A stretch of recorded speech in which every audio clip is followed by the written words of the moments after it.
Welcome to RadoNorm, a video series. Today we have a special guest, Dr. Meritxell Martell. Hi, Mary. Thank you for joining us today. Thank you. Hello, good morning.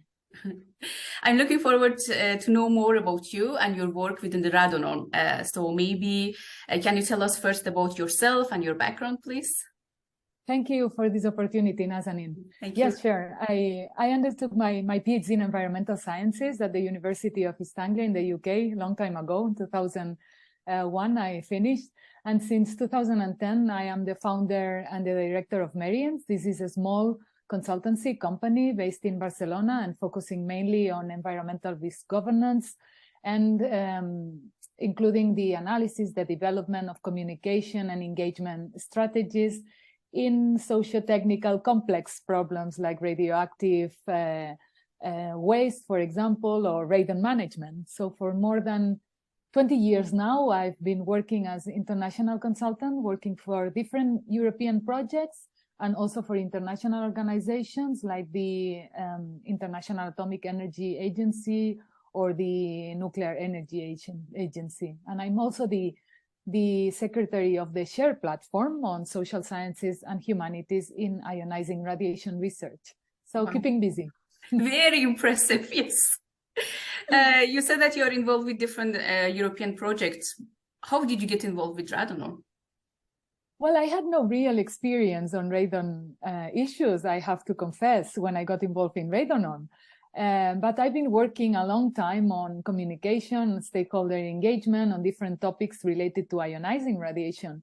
So the work package leader, the work package 6 leader, the work package on societal aspects, Tanya Perko, with whom I work a lot at SCK-CEN, she told me about this project and the interesting work package focusing on the societal aspects. So she told me about the possibility to get really involved in that, in some of the tasks. And this is how I got involved in the proposal stage. And then the project started, which is a real opportunity to be working closely to people like you, like yourself, and like Tanya, and all this great consortium that we have now. Yeah, it's a great opportunity. I'm really thankful as well. Can you tell us about your responsibility in the project?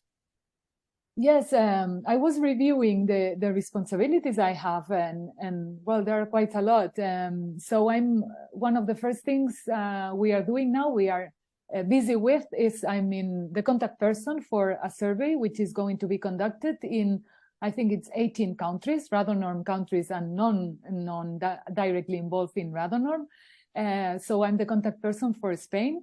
And this survey is going to assess the attitudes, the beliefs, the perception of radon, as well as the behavior of citizens regarding radon mitigation. Another task that we are going to develop is to have an open database or toolbox. We are not sure yet about the exact name that we are going to use, but this will contain qualitative and quantitative methods of research used in radon projects. There is, in fact, a deliverable already published in the RadoNorm website, which will serve as a catalog of these methodological aspects in quantitative, qualitative, and mixed method research related to radon and to norm exposure situations. So this deliverable will be the starting point to transfer all this information into this database or toolbox. And connected to this, we will also develop a training course and training materials to apply these methodological tools for the trainers, how they will apply these methodologies for investigating the societal aspects of radon and norm exposure situations. And another responsibility will be also to seek professional help, maybe from communication companies, we are not sure yet, to develop communication tools and communication materials for behavior change. So there's also a publication in the RadoNorm website. So we've been busy. We've already published quite a lot, which summarizes the research done so far on determinants of people's healthy and unhealthy behavior. So this will help us to really define the communication tools. And finally, citizen science, one of my main tasks in RadoNorm. Yes, I'm aware of that fantastic work you're doing on citizen science and radon. Maybe can you explain a bit more about this project, please? Sure, Nazanin, yes. As part of this task on citizen science and radon, the first thing we did is to try to identify and assess all citizen science initiatives on radon in the world.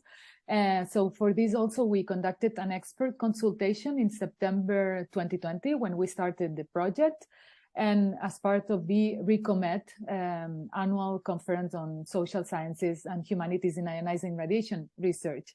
And then after that, we look at the principles of the European Citizen Science Association, and we looked at these principles to try to apply these principles to any initiatives that we would find on citizen science. And we identified 8 initiatives in different countries, in Canada, Ireland, Italy, Israel, and the US. And as a result, we published an article which is available in the RadoNorm website.